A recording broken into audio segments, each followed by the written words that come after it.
قال اللہ تبارک و تعالی وما ارسلنا من رسول الا لیطاع باذن اللہ۔ اللہ تعالیٰ نے ارشاد فرمایا ہم نے رسول کو اسی لیے بھیجا ہے کہ اللہ کے حکم سے ان کی اطاعت کی جائے۔ رسول اکرم علیہ الصلوۃ والسلام کی بعثت کا مقصد کیا ہے؟ آپ کی اطاعت کرنا، آپ کی اتباع کرنا، آپ کی پیروی کرنا،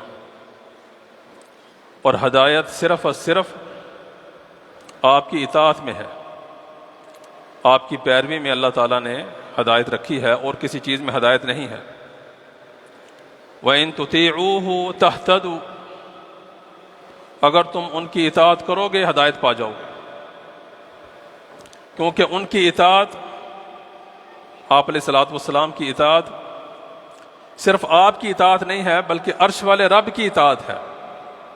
آپ کے علاوہ کسی اور کی اطاعت اللہ تعالیٰ کی اطاعت نہیں ہو سکتی، جبکہ آپ کی اطاعت، آپ کی پیروی کس کی اطاعت ہے؟ اللہ تعالیٰ کی اطاعت ہے۔ سورۃ النساء کی آیت نمبر 80 میں فرمایا من یطیع الرسول فقد اطاع اللہ، جس نے رسول کی اطاعت کر لی اس نے اللہ کی اطاعت کر لی، اور آپ کے علاوہ کسی اور کی اطاعت، اتباع نہیں کی جائے گی۔ جو بھی ہے وہ آپ کی اطاعت کی طرف ہی لوگوں کو بلائے گا، آپ کی اتباع کی طرف ہی لوگوں کو بلائے گا کہ آپ کی اتباع کرنی ہے، آپ کی پیروی کرنی ہے۔ آپ کے علاوہ اس زمین پر کسی اور کی اتباع ہو سکتی نہیں ہے، جائز نہیں ہے۔ اتبعوا ما انزل الیکم من ربکم ولا تتبعوا من دونہ اولیاء، جو اللہ نے آپ کی طرف نازل کیا ہے اس کی اتباع کرو، آپ کے علاوہ کسی اور کی اتباع نہ کرو۔ تو ہم نے آج اس مختصر سے وقت میں سمجھنا ہے کہ اطاعت کس چیز کا نام ہے، اطاعت کہا کسے جاتا ہے۔ محترم عزیز بھائیوں، 4-5 منٹ کی گفتگو ہوگی اگر آپ تھوڑی سی توجہ دیں گے۔ اطاعت دو چیزوں کا نام ہے، دو چیزوں کا نام ہے اطاعت۔ آپ علیہ الصلوۃ والسلام نے جو حکم ارشاد فرمایا ہے، جو بتایا ہے اپنے قول کے ذریعے سے، اپنے عمل کے ذریعے سے، اور اپنی تقریر کے ذریعے سے، یعنی اپنی خاموشی کے ذریعے سے، وہ آپ کی اتباع ہے، وہ آپ کی اطاعت ہے۔ پہلی اطاعت کیا ہے؟ آپ علیہ الصلوۃ والسلام کا قول اور آپ کا عمل اور آپ کی تقریر، یعنی آپ کی خاموشی کسی عمل کو دیکھ کر، یہ آپ کی اطاعت ہے اور یہ معروف ہے۔ لیکن اطاعت کا دوسرا حصہ کیا ہے؟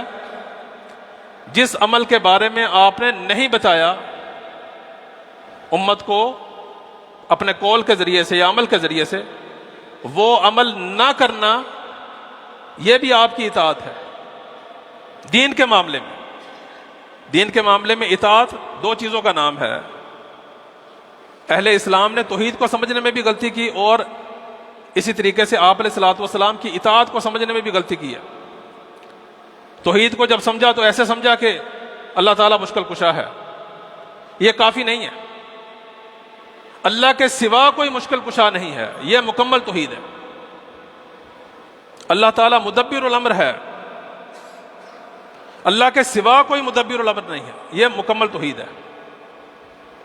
حاجتوں کو پورا کرنے والا اللہ ہے، اللہ کے سوا کوئی دوسرا حاجات کو پورا نہیں کر سکتا، یہ مکمل توحید ہے۔ یعنی نفی اور اثبات کے ساتھ ہے توحید بھی، اور اطاعت بھی دو چیزوں کا نام ہے۔ پہلی چیز کیا ہے؟ آپ علیہ الصلوۃ والسلام نے حکم دیا، وہ اطاعت ہے۔ آپ نے عمل کر کے دکھا دیا، وہ اطاعت ہے۔ کسی عمل کو دیکھ کر آپ نے خاموشی اختیار کر لی، یہ اطاعت ہے۔ یہ اطاعت کا آدھا حصہ ہے، اور بقیہ حصہ کیا ہے؟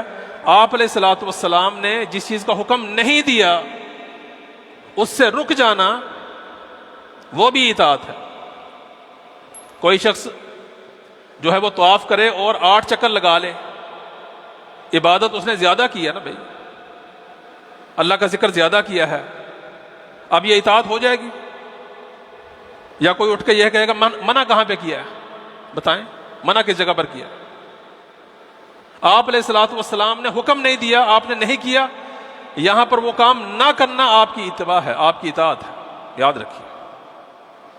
آپ علیہ الصلوۃ والسلام نے صفا مروہ کے 7 چکر لگائے ہیں، زیادہ لگانا یہ زیادہ عبادت نہیں ہوگا، بلکہ نہ کرنا وہ آپ کی اتباع ہے، آپ کی پیروی ہے۔ اسی طریقے سے آپ علیہ الصلوۃ والسلام نے 2 عیدوں کا ہی ذکر کیا ہے، 2 عیدیں آپ نے منائی ہیں، اس کا پورا طریقہ بتلا دیا۔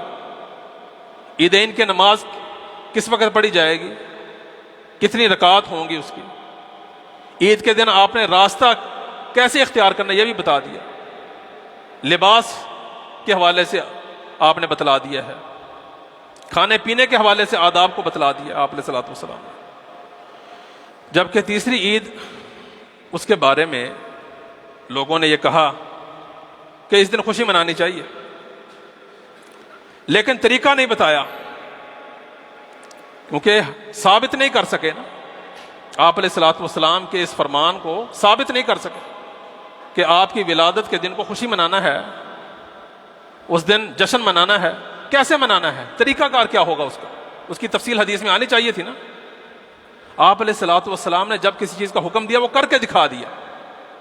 نماز جنازہ آپ نے حکم دیا ہے، پھر پڑھا کے دکھا دیا اس کا پورا نماز جنازہ۔ اب کوئی شخص یہ کہے کہ ہر نماز کے بعد آپ اجتماعی دعا کروایا کریں، لیکن آپ علیہ الصلوۃ والسلام نے کی ہوگی تو وہ دعائیں بھی موجود ہوں گی، وہ طریقہ بھی موجود ہوگا، آپ نے یہ عمل کیا نہیں۔ تو ہم نے اطاعت کو اصل میں سمجھنا ہے کہ آپ کی اطاعت کیا ہے، آپ کا حکم اطاعت ہے، اور جو عمل آپ نے نہیں کیا اس عمل سے رک جانا وہ بھی آپ کی اطاعت ہے۔ آپ علیہ الصلوۃ والسلام نے دیکھیں، اذان آپ نے اپنی زندگی میں نہیں کہی، لیکن اذان کا حکم دے دیا، اذان سکھا دی، اب اس میں کمی بیشی نہیں ہو سکتی۔ نماز کی اذان کی جو ابتدا ہے وہ بھی لفظ اللہ سے ہے اور اختتام بھی لفظ اللہ کے اوپر ہے، یہ بڑا حسین امتزاج ہے اس کے اندر۔ اللہ اکبر سے اذان شروع ہوتی ہے اور لا الہ الا اللہ لفظ اللہ پر اذان ختم ہوتی ہے۔ کوئی اضافہ، کوئی کمی بیشی اپنے پاس سے کوئی کر لے، شروع میں شروع کر دے، آخر میں شروع کر دے، وہ اس کا اپنا عمل ہوگا۔ آپ علیہ الصلوۃ والسلام نے نہ حکم دیا نہ کر کے دکھایا، تو یہ اطاعت ہے آپ علیہ الصلوۃ والسلام کی۔ آپ علیہ الصلوۃ والسلام نے دیکھیں عبداللہ ابن رواحہ رضی اللہ عنہ کو روانہ کیا تھا ایک لشکر کے لیے کہ لشکر کو لے کر آپ جائیں، یہ واقعہ احادیث میں موجود ہے۔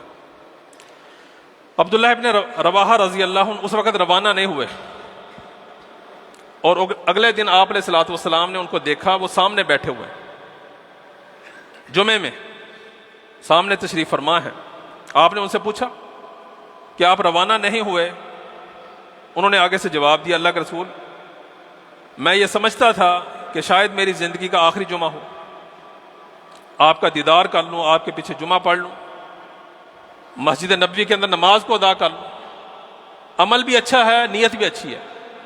عمل اچھا ہے یا نہیں اچھا، نیت اچھی ہے یا نہیں اچھی، لیکن آپ علیہ الصلوۃ والسلام کے فرمان کے مطابق نہیں ہے۔ آپ نے کیا فرمایا تھا؟ لو انفقت ما فی الارض جمیعا، اے عبداللہ اگر سارا کچھ جو کچھ زمین میں ہے خرچ بھی کر دینا، ان لوگوں کی اجر کو نہیں پہنچ سکے گا جو میرا فرمان سنتے ہی روانہ ہو گئے تھے۔ یہ ہے آپ علیہ الصلوۃ والسلام کی اطاعت کا اجر و ثواب۔ نیت اچھی بھی ہو، عمل اچھا بھی ہو، اگر سنت کے مطابق نہیں ہے، آپ علیہ الصلوۃ والسلام کی اطاعت کے مطابق نہیں ہے، وہ عمل اللہ تبارک و تعالیٰ کی بارگاہ میں قابل قبول ہو سکتا نہیں ہے۔ عمل چھوٹا ہی کیوں نہ ہو، مختصر ہی کیوں نہ ہو، سنت کے مطابق ہو، اللہ تبارک و تعالیٰ کے ہاں ایسا ہے کہ وہ عمل کرنے والا ایسے ہو جائے گا جیسا کہ سونا اور چاندی اللہ کے راستے میں خرچ کر رہا ہے۔ 33 بار سبحان اللہ پڑھنا، 33 بار الحمدللہ پڑھنا، 34 بار اللہ اکبر پڑھنا، یہ عمل کیسے ہے؟ یہ عمل ایسا عمل ہے کہ ایک شخص کھڑا ہو اور سونا چاندی خرچ کر رہا ہو، اور ایک شخص یہ تسبیحات کر رہا ہو، وہ خرچ کرنے والا اس کا مقابلہ نہیں کر سکتا۔ آپ علیہ الصلوۃ والسلام نے فرمایا ذہب اہل الدثور بالاجور، ذہب اہل الدثور بالاجور، مالوں والے سبقت لے گئے، سونا اور چاندی خرچ کرنے والے سبقت لے گئے۔ آپ علیہ الصلوۃ والسلام نے اس کو پڑھ لیا کرو، آپ نے فرمایا اس کو پڑھ لیا کرو، تم ان سے سبقت لے جاؤ گے۔ اللہ تبارک و تعالیٰ سے دعا ہے اللہ مالک الملک ہمیں مکمل اطاعت سیکھنے کی، سمجھنے کی اور عمل کرنے کی توفیق عطا فرمائے۔ وآخر دعوانا